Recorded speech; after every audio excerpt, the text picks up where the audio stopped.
Baik, halo Mbak. Halo.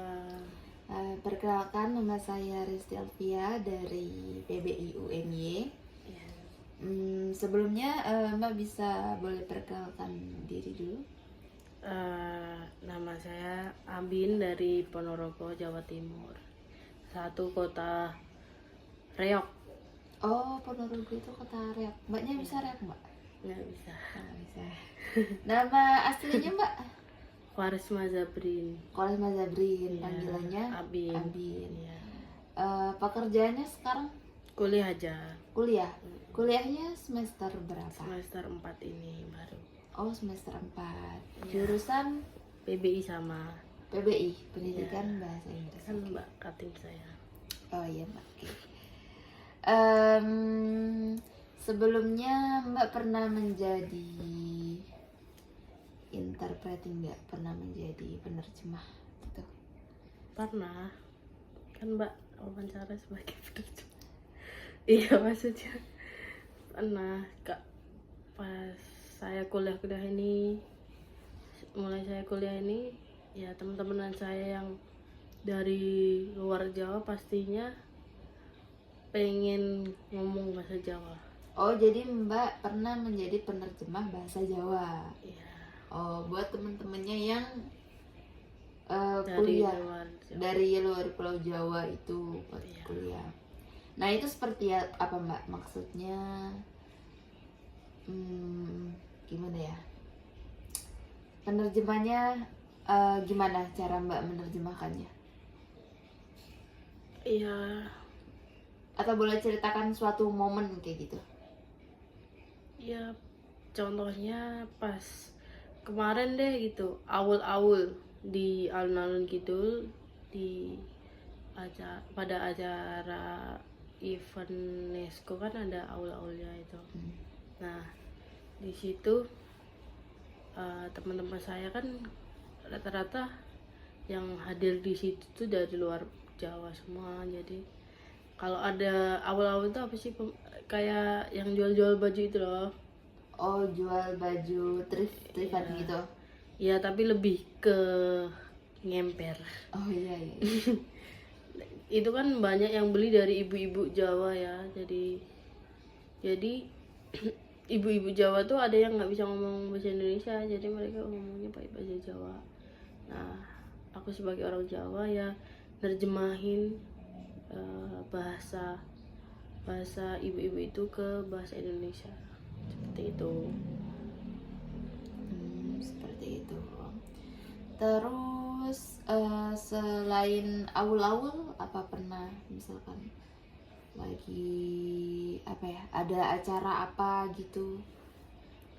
Acara Atau acara reok Mbak? Ada nggak misalkan? oh, ada. Waktu itu ada artis, ingat kan dulu sekolahku di salah satu sekolah yang deket dari makamnya pendiri Ponorogo, kayak istilahnya pendiri lah. Bukan pendiri sih, kayak sesepuhnya, kayak sunannya. Ya, itu namanya kan Eyang Bathara Katongan, itu makamnya. Nah, di waktu ada namanya Grebek Suro. Nah, waktu Grebek Suro itu pasti ada artis, terus bule-bule gitu yang pengen lihat budaya Grebek Suro di Ponorogo tuh kayak gimana. Jadi waktu itu ada artis Nikita Willy, kalau nggak salah ya, lupa soalnya masih SD waktu itu. Ya, diajak ngobrol aja pakai bahasa Indonesia, terus kita ngobrolin pakai bahasa Jawa, bahasa Indonesia, bahasa Jawa, gitu-gitu aja. Dia pengen tahu bahasa Jawanya apa gitu, bahasa Indonesianya apa gitu.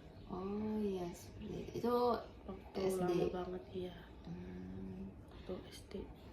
Itu event reok itu setiap apa sih? Event Reok, Ya, itu. Grebek Suro. Oh, Gerbek Suro ya? Iya, Gerbek Suro. Setiap Grebek Suro hari hari baru Islam. Oh, Apa sih namanya? Ya, hari raya, hari baru Islam Hijriah, apa sih itu namanya, itulah pokoknya. Hmm. Di Jogja juga ada gerobak suro pasti, di Solo juga pasti ada yang jalan kaki itu loh, dari tempat ke tempat. Iya, iya.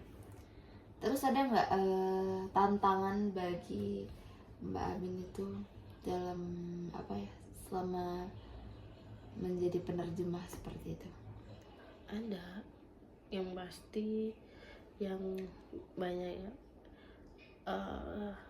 itu sih ada beberapa bahasa yang nggak tahu artinya. Bahasa Jawa tuh kan banyak logat, banyak arti, banyak maknanya. Bahasa Jawa Jogja tuh beda, bahasa Jawa Ponorogo itu beda. Apalagi kalau bahasa Jawanya Surabaya yang notabene terlihat kasar, itu juga beda. Jadi ya itu tergantung. Tapi Mbak bisa semua itu, dari bahasa Jawa itu bisa semua? Ya beberapa ada yang nggak tahu artinya, seperti teman-teman saya yang dari Jogja ini kan bahasanya beda dengan bahasa saya yang ada hampir mirip sih, banyak mirip, tapi ada beberapa kata yang saya nggak familiar, saya nggak tahu gitu. Berarti itu tantangannya menurut Mbak, kayak kesulitannya lah seperti itu ya. Ada beberapa logat lah. Kalau bahasa Inggris kan juga sama, logatnya juga banyak. yang kayak British juga, iya sama itu kan Amerika. juga banyak. Oh iya, mirip-mirip seperti itu ya Mbak ya. Iya. Oke. Terus ada nggak kata misalkan apa gitu dari Mbak selama Mbak jadi penerjemah itu yang apa ya, yang boleh diterjemahin atau nggak boleh gitu, maksud gimana ya Mbak? Ya yang boleh, semuanya boleh, mungkin ya bahasa-bahasa yang halus, bahasa-bahasa yang bagus, bahasa-bahasa dasar, contohnya terima kasih, matur suwun, sama-sama, sami-sami. Terus paling yang nggak boleh ya yang kasar-kasar gitu-gitu. Nggak boleh ngajarin yang jelek, ataupun semisal ada orang yang ngomong kotor terus ada yang pengen tahu artinya, tuh ya dibilangin aja itu bahasa kasar kayak gitu aja. Iya. Oh seperti itu. Jadi kayak Mbak nggak nerjemahin apa ya, nggak nerjemahin langsung, tapi cuma dibilangin ini orangnya ngomong kasar seperti itu ya. Nggak disebutin kata kasarnya apa gitu. Oh iya, paham. Seperti itu. Terus ada nggak selama Mbak menjadi penerjemah itu kayak pengalaman menarik atau lucu seperti itu yang nggak bisa terlupakan kayak gitu? Ya kalau lucu banyak, apalagi orang-orang yang di luar Jawa tuh kan ngomong bahasa Jawanya ngasal-asalan, sok-sokan. Kadang mereka tuh temenku pernah ngomong ke orang tua lah pokoknya, pakai bahasa yang di Jawanya itu bahasa kasar, bukan bahasa kasar sih, bahasa buat ngomong sama remaja. Jadi di Jawa kan ada nguko halus, bahasa krama inggil, itu kan biasanya kalau buat orang tua harus kita krama. Namanya bahasanya krama. Oh, kromo. Ada kromo inggil, ada kromo lugu, ada itu kan banyak. Nah sementara itu temanku tuh pakai bahasa yang buat ngobrol ke bukan, maksudnya buat ngobrol ke sederajatnya gitu loh. Kayak aku sama temen gitu. Itu kan kalau pakai itu namanya pakai bahasa ngumpul nggak apa-apa. Kalau orang tua harus pakainya bahasa yang halus atau nggak kromo gitu.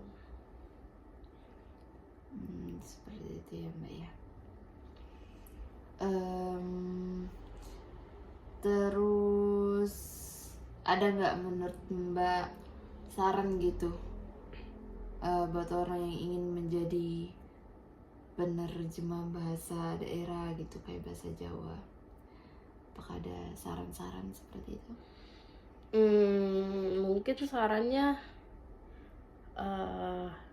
kalau ada yang ngomong kasar kali ya, sama eh,